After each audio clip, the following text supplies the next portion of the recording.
Good afternoon. My name is Christopher King, and this is my initial assessment video.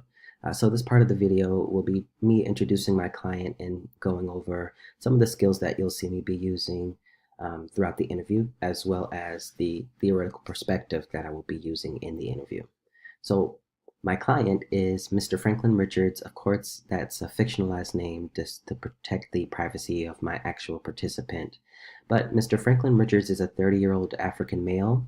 His occupation is work as workforce scheduling and management analyst for an international banking institution. Mr. Franklin Richards' presenting problem will be feelings of inadequacy associated most likely with the imposter syndrome, and we'll get into that in the interview as well.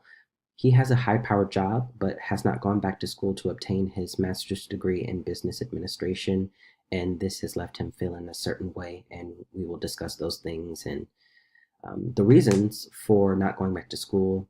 According to Mr. Richards, will be he's too busy and worn out when he gets off of work, and we'll discuss that as well.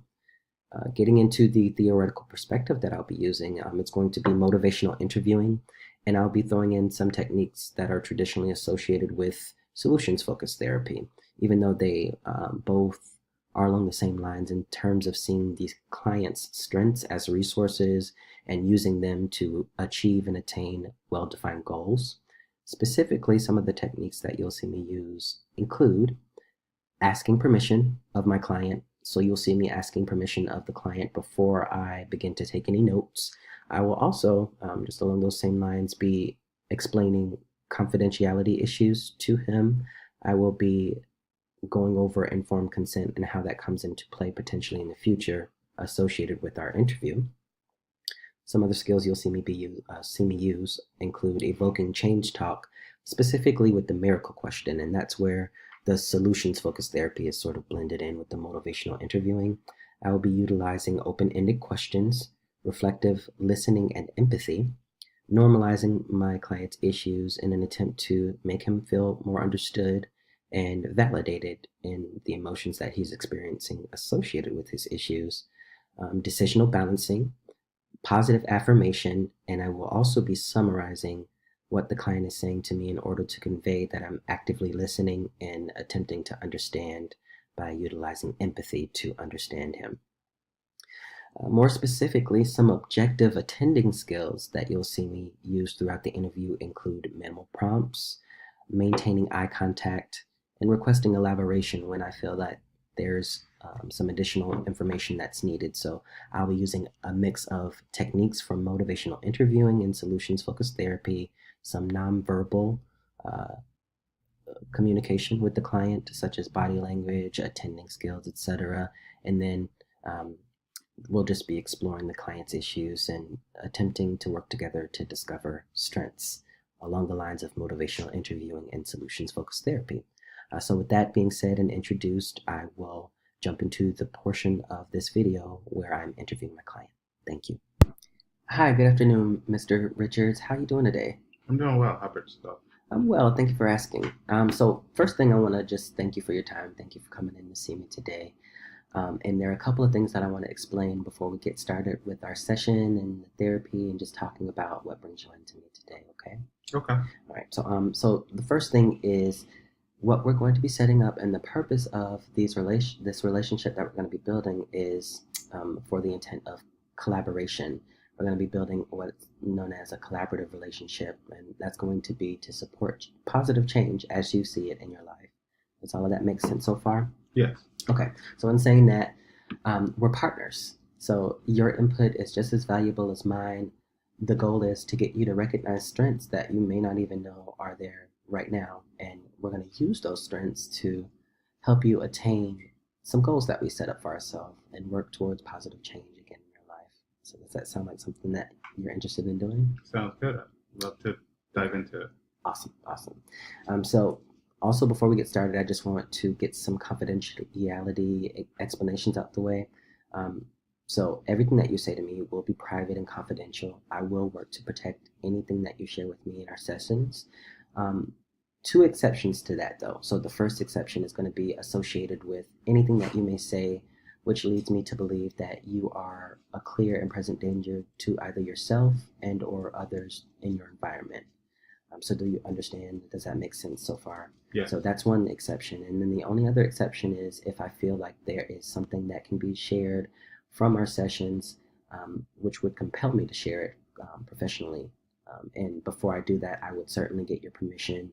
I would get your informed consent. I would tell you exactly how I will be sharing that with colleagues and exactly which part of our sessions I will be sharing. So you'll be able to give your permission or not give your permission before I go about doing that. So is all of that okay with you? Sounds good. You understand everything? Do you have any questions so far? Yes, I understand everything and I don't have any questions. Okay, all right, great. So before we get started, what I do, I take notes just to maintain consistency throughout our sessions. If I notice certain emotional themes or content coming up throughout our conversation, I'm just going to note it. If I notice a term that I believe would assist you therapeutically or just some terms that I can bring up so we can continue our discussion, I'm just going to write them down here. So is that okay with you? I'll take some notes. Yes. Okay, great. All right, so let's get started. Tell me a little bit more about what brings you in to me today. Yeah, I work for an international company, and I feel like I'm just out of place Okay. within the environment that I work in. Okay. I'm the only African American on my team, and actually on the floor that I work on. Okay. So I feel a little uncomfortable with that, and I feel that my education is lacking because others who have come on board or who are on my team all have MBAs in Okay. business, and I haven't pursued that. Yeah. So I just feel a little inadequate and not really able to meet that level of education. Okay. I feel like I understand everything that you're saying, and not only because I'm listening to you, but also because I can relate. So just that feeling of inadequacy, even though you could be completely competent in the position that you've been assigned to do, but you feel on the inside like there's something missing. I've had that feeling before, and I'm sure many people have. And then you bring up another important point, and that's being a working African American male in today's workplace. And what you're feeling is totally valid. I know a lot of people that feel that way, and I felt that way from time to time, where while it may not necessarily be the intent of the company, you internally feel like you're there to fill a quota rather than because you're there as a competent individual ready to be productive for the company. Exactly. Okay, so it sounds like I got what you're saying. Yeah. And I felt that way too, so it's completely understandable, especially in today's environment. So we're going to work through some of those issues. What kind of work do you do? I'm a workforce manager, so Okay. I basically manage a team of folks who do scheduling for all of our centers across not only in the U.S. but also in the U.K. Okay. So it sounds stressful. It is very stressful. We're 24/7, so in theory, I don't have to be 24/7, but it feels like I am. And you have an international scope of responsibility? Yes. I can't even imagine. It's very stressful. What are some of the things that stress you out on a day-to-day basis in that particular job? One of the things that is like the highest level of a stressor for me Mhm. is having to interact with other people, not only in the US, but over in the UK, making sure that I present myself in a way that I am competent and that I know what I'm talking about and I'm educated. Yeah. So that's on my mind day in and day out Okay. as through this journey. Okay. So I'm going to bring up a term, and it's only because I've experienced some of the emotions that you've gone through, and I've had to work with them professionally on my own. And I found a term, and it's known as imposter syndrome. Have you ever heard of that? No, I've never heard of it. Okay, so imposter syndrome is where you have an individual working for a particular company or institution, and that individual experiences a form of cognitive dissonance, and that's basically where the inside doesn't match the outside. And it's all due to their inability to internalize accomplishments that they've had with the company or institution that they work for. So while you may have racked up many accolades with the company, you may have gotten best performer, most productive employee, on the inside, you're feeling like a fraud because you don't feel like you match up with the competencies or qualifications associated with the job that you have. And so you have this constant fear of being found out as a fraud or just exposed. Does that sound like what you're going through as well? Yes, it does. Okay. So you're experiencing those emotions. The inside doesn't match the outside, and you feel like a fraud in your position. Yes. Well, that must be tough to go through on a Yeah. daily basis. Yeah. Does that in itself stress you out even more? I think it's one of the top stressors of my day because Okay. I feel like I'm putting on a mask, um, and I'm just fake around people. Yeah. I'm just putting on a show throughout the day. Okay. And I know that's tough. Yes. Again, I've gone through that as well. So let's talk a little bit more about incompetence itself. Certainly, we know that there are negative things associated with incompetence Mm-hmm. that go all the way up to termination from your job by the employee.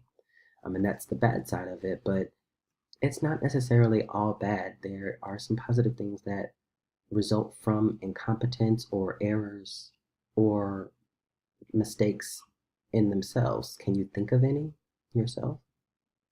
No, I've never framed up incompetence as having anything associated with being positive. And I'm smiling because it's funny that you used the word frame because that's exactly where I was going to go with that.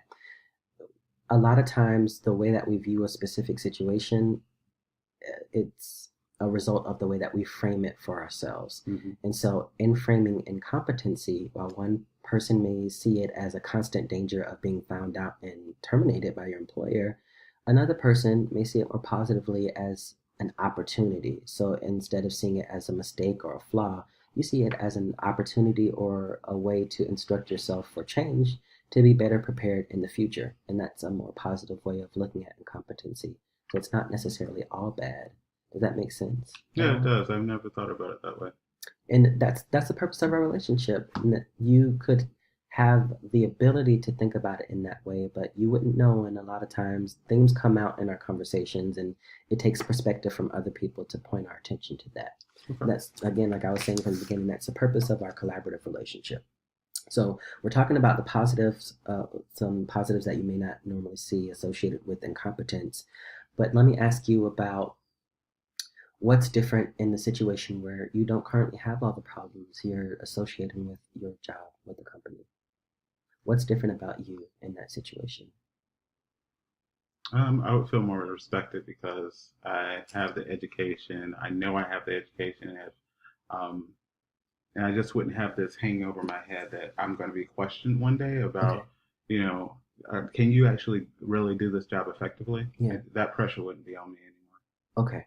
So I heard two things: the pressure from the outside and how other people view you, and education as a buffer and a bolstering agent for yourself in allowing you to be better prepared for that pressure and people viewing you in a certain way and you being competent associated with your position. Yeah.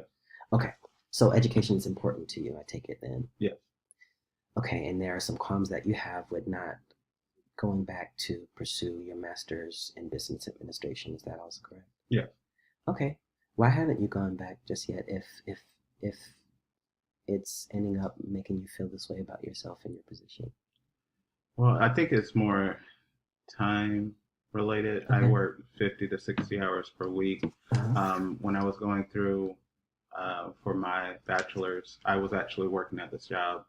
So it was a lot of time investment there, and it was very stressful. I looked into what I would need for my master's, and that's going to be a lot of time, and Yeah. it just scares me. So I'm just trying to think preemptively about what I should do to prepare if I do go down that road, Hmm. um, so that it's effective and it's just not something that I'm going to give up in like a month or so. Completely understood. I mean, a master's degree is a large undertaking. So I understand with the master's degree being the end product, what you're associating as the resources for yourself are time, focus, energy, things that you may not necessarily have after a long day of work, which is you'll still have to continue to work while you're pursuing your master's degree. Right. Okay. And it's tough enough getting an MBA without working. So I understand where you're coming from there. In pursuit of a master's degree, of course, there's going to be the resources required of time and mental energy and focus. But answer me this: what do you do for fun? Uh, I play video Uh-huh. games. I read. I play with my dogs. Go Uh-huh. out to dinner. Things like that. Okay. So these things also require the resources of time, you could say mental focus and effort. Don't you think so? In a way, I think Okay. it's different. Don't you think so?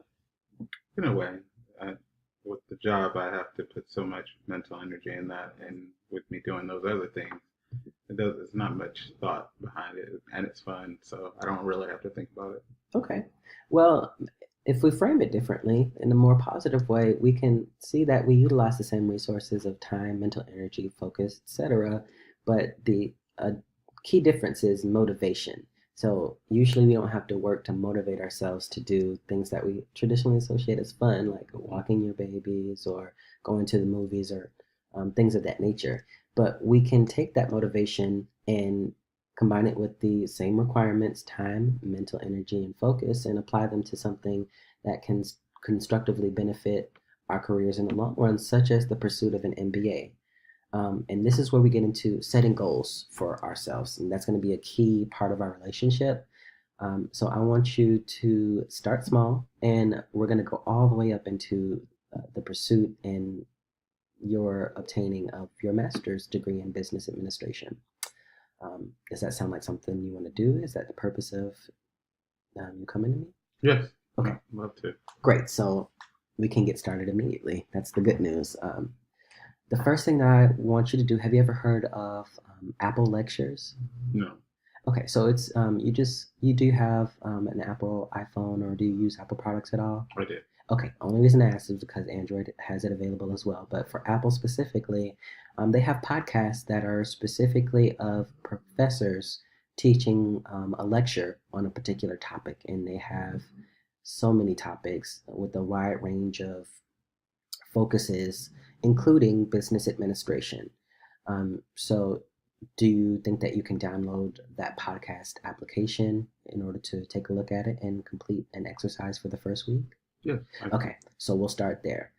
So that's the first goal. Just download the app, look for a course that you want to, or a lecture rather, that you're interested in learning about. Okay. Okay. We're going to split this lecture into, let's start with 6 parts. So what I want you to do, and basically what's going to be involved is you completing sections of the lecture within 6 different sessions. Okay.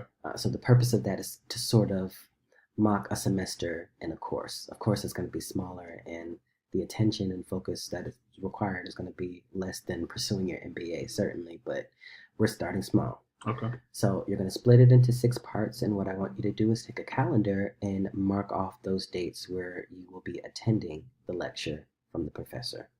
Does that sound doable? Okay. Yes. Okay. So throughout that process, I also want you to take notes. And what I want you to note is, like you would in a diary or a journal, how you're feeling in that moment.